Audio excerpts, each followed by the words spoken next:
Hello students, how are you? I hope you all are doing well. Now students, as you know, this is your social science class and today we will read social science, social and political life, class 7th and students chapter number 9. Okay, and the chapter number 9 is a shirt in the market. बाजार में एक shirt या एक कमीज आप देख सकते हैं। बाजार में एक शर्ट का फिगर बनाया है और इतनी जगह से होते हुए, जिसमें इतने सारे पिक्चर्स दिखाए गए हैं शर्ट के अंदर, तो इतनी जगह से होते हुए शर्ट हम तक पहुंचती है। इतनी प्रोसेस के बाद शर्ट बिकने के लिए तैयार होती है और हम उसे लेते हैं। ओके, तो चलिए इसकी डिटेल पढ़ते हैं। अ शर्ट इन द मार्केट, बाजार में एक कमीज। This chapter tells us the story of a shirt. It begins with the production of cotton and ends with the sale of the shirt. We shall see that a chain of markets link the producer of cotton to the buyer of the shirt in the supermarket. Buying and selling takes place at where every step in the chain. Does everyone benefit equally from this? Or do some people benefit more than others? We shall find out. Okay, a shirt in the market, बाजार में एक कमीज. This chapter tells us the story of a shirt. यह पाठ हमें एक कमीज की कहानी बताता है. It begins with the production of cotton and ends with the sale of the shirt. Okay, तो अब ये स्टोरी जो है कहानी की, शर्ट की कहानी की जो ये स्टोरी है, तो ये कपास के उत्पादन से, कॉटन के उत्पादन से शुरू होती है and ends with the sale of the shirt. ठीक है, और फिर कमीज के बिकने पर ख़त्म हो जाती है. We shall see that a chain of markets links the producer of cotton to the buyer of the shirt in the supermarket. Okay, तो आइए हम देखते हैं कि बाज़ारों की श्रृंखला कपास उगाने वालों को सुपर बाज़ार में कमीज खरीदने वाले से कैसे जोड़ देती है. Buying the selling takes place at every step in the chain. Okay, इस श्रृंखला में हर प्रोसेस के साथ, हर कड़ी के साथ खरीदना और बेचना जुड़ा हुआ है. Every step in the chain. Does every one benefit equally for this? क्या हर किसी को इससे फ़ायदा होता है?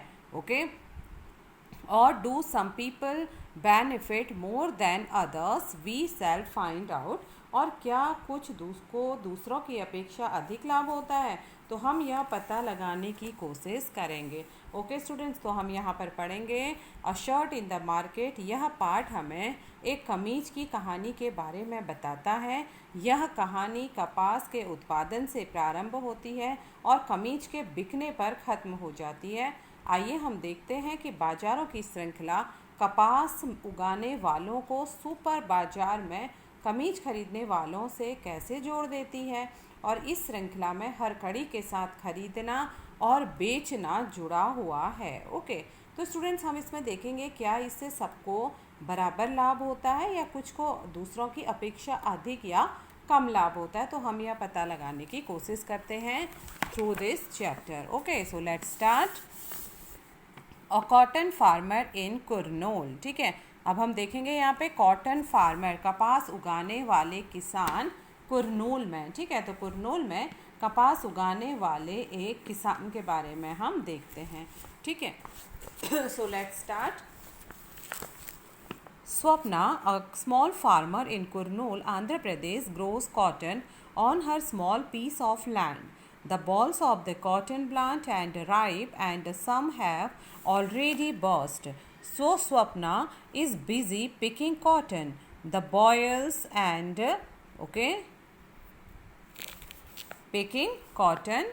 The balls which carry the cotton in them do not burst open and all at once, so it takes several days to harvest the cotton. Okay, सो स्वप्ना की यहाँ पे स्टोरी है, जो कि एक कॉटन फार्मर है.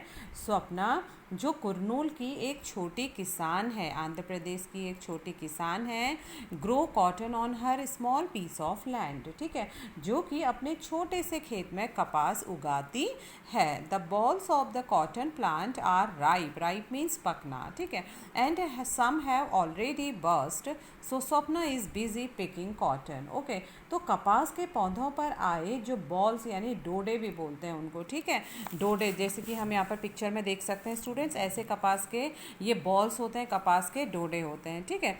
तो the bolls of the cotton plant are ripe and some have already burst, ठीक है, तो कपास के पौधों पर आए डोडे पक रहे हैं और उनमें से कुछ बर्स्ट यानी चटक भी चुके हैं, फट भी चुके हैं। So Swapna is busy picking cotton, तो इसलिए स्वप्ना कॉटन उठाने में व्यस्त है, ठीक है, तो स्वप्ना उनमें से कॉटन को, रुई को चुनने में व्यस्त है। The bolls which carry the cotton in them, डोडे, डोडे यानी जो कॉटन बॉल्स होती हैं, तो डोडे जिसमें कि कॉटन रहता है, जिसमें कि रुई भरी होती है, they do not burst open all at once, वो एक साथ नहीं खुलते, ठीक है, या एक साथ नहीं चटक कर खुलते। So it takes several days to harvest the cotton, तो इसलिए रुई की फसल इकट्ठा करने के लिए कई दिन का समय लग जाता है। Okay, once the cotton is collected, instead of selling it at Kurnool Cotton Market, Swapna and her husband take the harvest to the local trader. At the beginning of the cropping season, Swapna had borrowed rupees 2500 from the trader at a very high interest rate to buy seeds, fertilizers, pesticides for cultivation.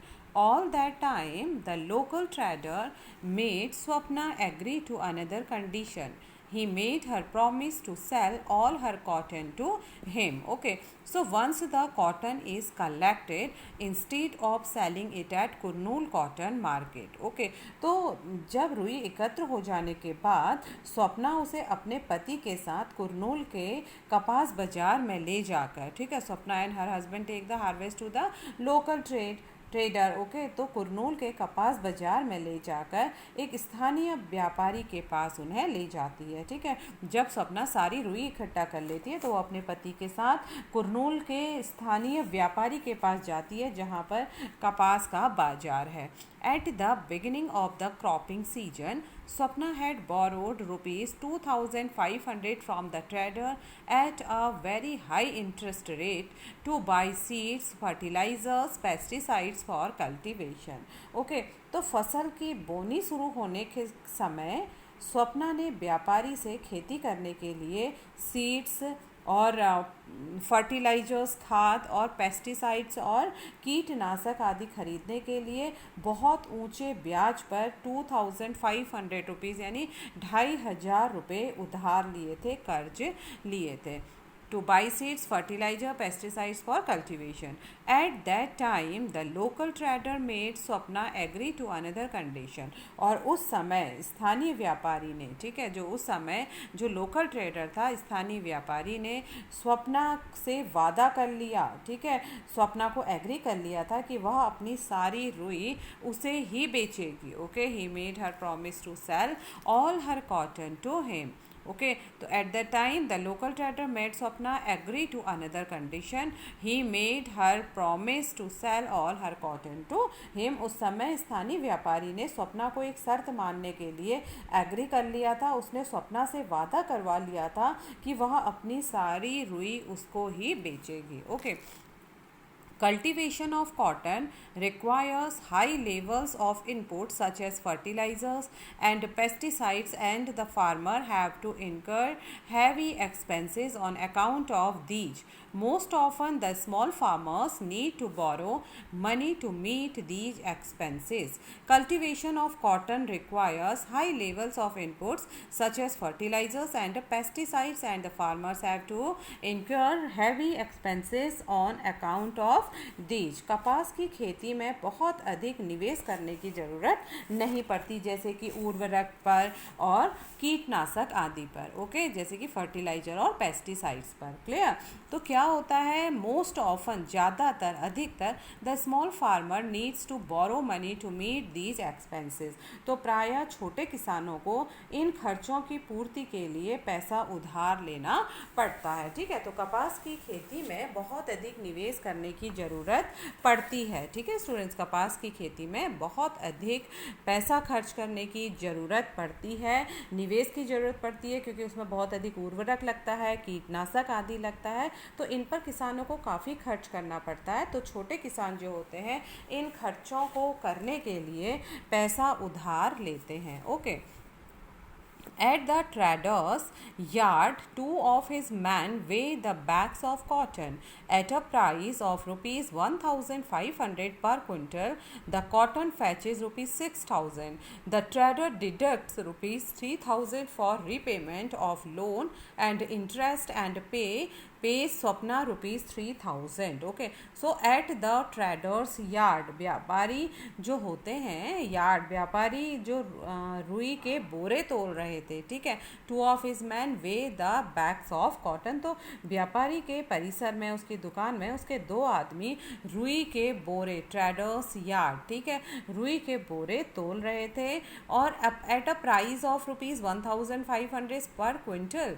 The cotton fetches rupees 6,000। ठीक है, और इस प्रकार 1,500 रुपये प्रति quintal के हिसाब से रुई 6,000 रुपये की हुई।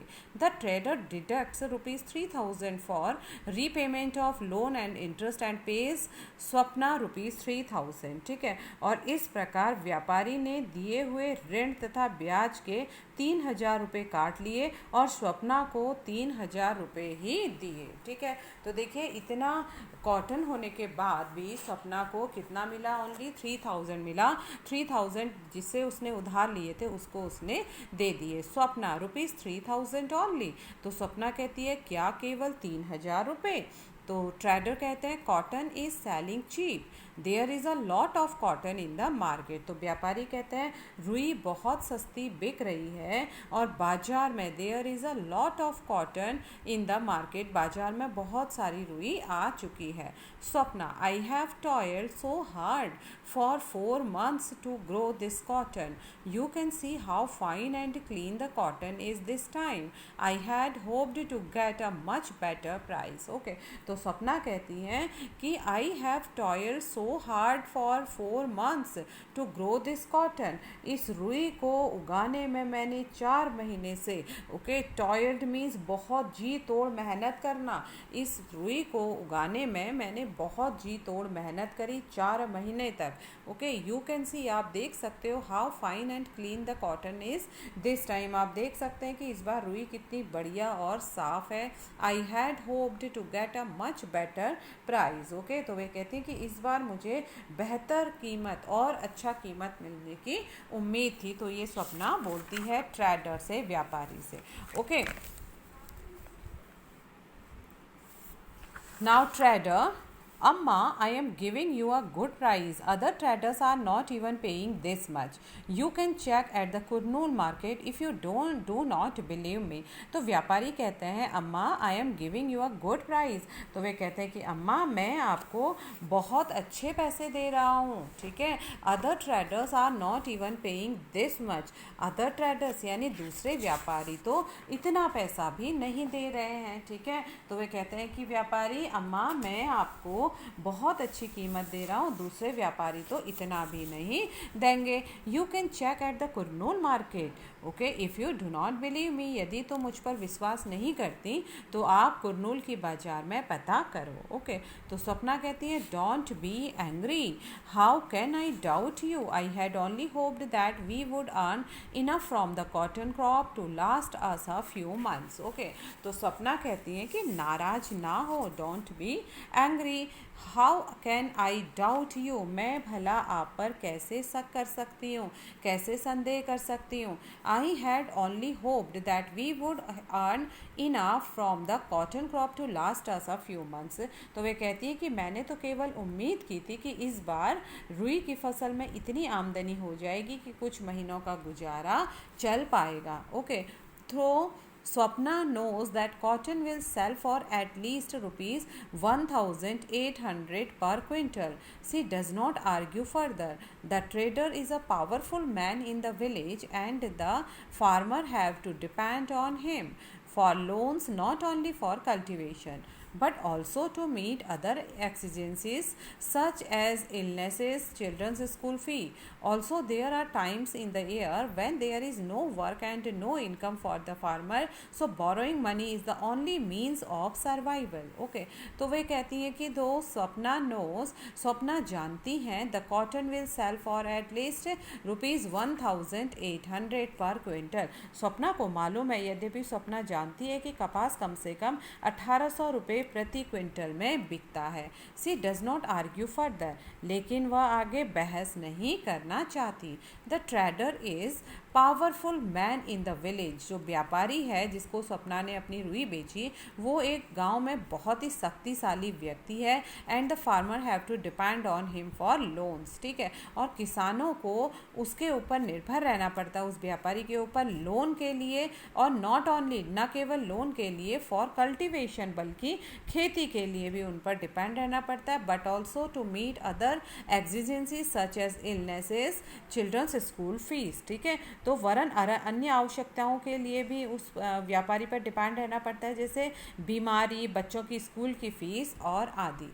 ठीक है, also there are times in the year, और वर्ष में ऐसा समय भी होता है when there is no work, जब कोई काम नहीं होता. And no income for the farmer, और किसानों की कोई आमदनी नहीं होती. So borrowing money is the only means of survival. तो उस समय केवल ऋण लेना ही, उधार लेना ही, लेने से ही जीवित रहा जा सकता है जब उनके पास कोई भी काम नहीं होता है. Okay, Swapna's earning from cotton cultivation is barely more than what she might have earned as a wage labor. Okay, so Swapna's earning from cotton cultivation, कपास की खेती से जो स्वप्ना की अर्निंग हुई थी, जो स्वप्ना की आय थी, is barely more than that she might have earned as a wage labor. ठीक है, तो कपास की पैदावार करके भी स्वप्ना की आय उस आय से बस थोड़ी ही ज़्यादा है जो वह मजदूरी कर कर कमा लेती. Okay, so next topic students, the cloth market of Erode. Okay, Erode का कपड़ा बाजार. ठीक है, अब हम पढ़ेंगे इरोड के कपड़े बाजार के बारे में. Okay, so let's read students. Erodes bi-weekly cloth market in Tamil Nadu in one of the largest cloth markets in the world. A large variety of cloth is sold in this market. Cloth that is made by weavers in the village around is also brought here for sale. Around the market are offices of cloth merchants who buy this cloth. Other traders from many South Indian towns also come and purchase cloth in this market. Okay, so Erodes bi-weekly cloth market in Tamil Nadu is one of the largest cloth markets in the world. Okay, Tamil Nadu में सप्ताह में 2 बार लगने वाला इरोड का कपड़ा बाजार संसार के दुनिया के विशेष कपड़े बाजारों में एक है. ठीक है, तो दुनिया के विशाल बाजारों में से एक है तमिलनाडु का कपड़ा बाजार Erode. Okay, a large variety of cloth is sold in this market. ठीक है, इस बाजार में बहुत प्रकार का कपड़ा मिलता है, बेचा जाता है. Cloth that is made by weaver in the village around is also brought here for sale. आसपास के गांव में जो वीवर होते, जो बुनकर होते, बुनकरों द्वारा बनाया गया कपड़ा भी इस बाजार में, इरोड बाजार में बिकने के लिए आता है. Around the market are offices of cloth merchants who buy this cloth. Okay, around the market, market के आसपास, बाजार के आसपास जो कपड़ा व्यापारी हैं, जो क्लॉथ मर्चेंट्स हैं, हु बाई दिस क्लोथ. ठीक है, जो कपड़ा व्यापारी हैं वे क्या करते हैं, इस कपड़े को खरीदते हैं. मीन्स कि बाजार के पास कपड़ा व्यापारियों के कार्यालय हैं जो इस कपड़ों को खरीदते हैं. Okay, Other traders from many South Indian towns also come and purchase cloth in this market. ठीक है, अन्य व्यापारी भी हैं दक्षिण भारत के शहरों में जो इस बाजार में कपड़ा खरीदने आते हैं, ईरोड की बाजार में, जो कि तमिलनाडु में है और यह दुनिया की बहुत बड़ी कपड़ा बाजारों में से एक है. Okay. On market days, you would also find weavers bringing cloth that has been made on order from the merchant. These merchants supply cloth on order to garment manufacturers and exporters around the country. They purchase the yarn and give instructions to the weavers about the kind of cloth that is to be made. In the following example, we can see how this is done. Okay. On market days, बाजार के दिनों में, you would also find weavers bringing cloth that has been made on order from the merchant. बाजार के दिनों में आपको वे बुनकर भी मिलेंगे जो व्यापारियों के ऑर्डर के अनुसार कपड़ा बनाकर यहाँ लाते हैं. ठीक है. These merchants supply cloth on order to garment manufacturers and exporters around the country. Okay. ये व्यापारी देश व विदेश के वस्त्र निर्माताओं और निर्यातकों को उनके ऑर्डर के अनुसार कपड़ा उपलब्ध कराते हैं. They purchase the yarn and give instructions to the weavers about the kind of cloth that is to be made. Okay. In the following example, we can see how this is done. Alright. तो students, जिस प्रकार से व्यापारी व विदेश के वस्त्र निर्माताओं और निर्यातकों को उनके ऑर्डर के अनुसार कपड़ा उपलब्ध कराते हैं, ये कॉटन खरीदते हैं, ये सूत खरीदते हैं और बुनकरों को निर्देश देते हैं कि किस प्रकार का कपड़ा तैयार किया जाना है. निम्नलिखित उदाहरण में हम देखेंगे कि यह कार्य कैसे होता है. ठीक है, तो निम्नलिखित उदाहरणों में हम यह भी देखेंगे कि यह कार्य कैसे होता है. Okay students, so students, today class is over. Tomorrow I will be back with other topics of this chapter. Okay, so till then students, take care, revise your work and be safe. Thank you very much students. Have a nice day. Bye bye.